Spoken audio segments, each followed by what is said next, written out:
Stephen A. Smith gives honest take on Caitlin Clark amid WNBA treatment controversy.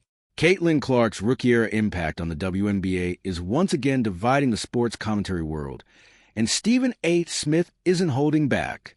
On Friday, the ESPN personality dismantled a take from a former Fox Sports analyst who argued the league would be better off without the Indiana Fever guard, calling the idea absolutely, positively insane, while stressing that Clark remains the league's biggest financial engine. The exchange is the latest flashpoint in a season already shadowed by questions about how Clark is officiated, defended, and discussed. Stephen A. Smith comments on Caitlin Clark.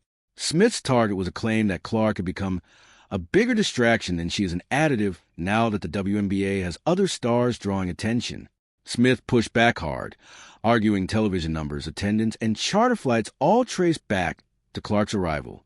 In the same breath, he made clear he wasn't crediting Clark alone for the league's rise, saying Caitlin Clark did not build the WNBA, and naming Cynthia Cooper, Cheryl Swoops, Lisa Leslie, and Maya Moore as the players who laid the foundation, alongside white stars like Diana Taurasi, Sue Bird, and Breanna Stewart. Smith went further, invoking a well-known saying about racial disparity to argue that black players in the league still don't get equal credit or the benefit of the doubt. ESPN writer gives the latest update on Caitlin Clark's WNBA situation. Not everyone in ESPN's building agrees on how to frame the friction Clark has faced from opposing players. Senior writer David Dennis Jr. rejected the idea that defenders are targeting Clark out of jealousy, arguing on First Take that her number 11 ranking among guards and all-star voting reflected where she stands competitively, not resentment. He added, I don't think you can make a compelling argument that Clark is currently a top 4 guard in the league, framing the physical attention she draws as a standard treatment given to any hyped newcomer, not evidence of a personal grudge. WNBA could face a federal investigation over Caitlin Clark treatment. The debate has spilled into Washington.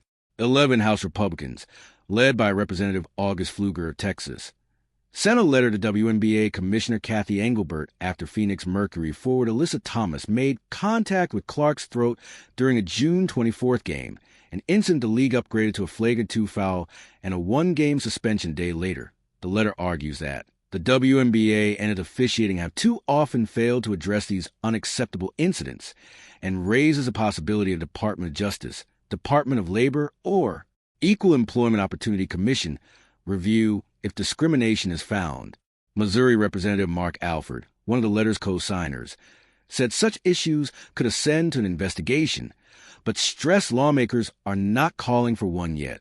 The Indiana Fever have publicly distanced themselves from the letter, saying neither the team nor Clark had any involvement in it. Gino Auriemma weighs in on Caitlin Clark. UConn coach Gino Auriemma, one of the most decorated figures in the sport's history, weighed in as well. He acknowledged some players likely hold personal animosities toward Clark, but downplayed the idea that it amounts to a league-wide conspiracy, noting that resentment toward a hyped number 1 pick who commands constant attention is not unique to Clark. Auriemma stopped short of saying the criticism is racially driven, framing it instead as a byproduct of fame that any transcendent young star would face. Where the conversation goes next may hinge on how Engelbert responds to the congressional letter, due by the deadline lawmakers set, and whether Friday's exchange between Smith and his critics cools off or escalates further as the WNBA season continues.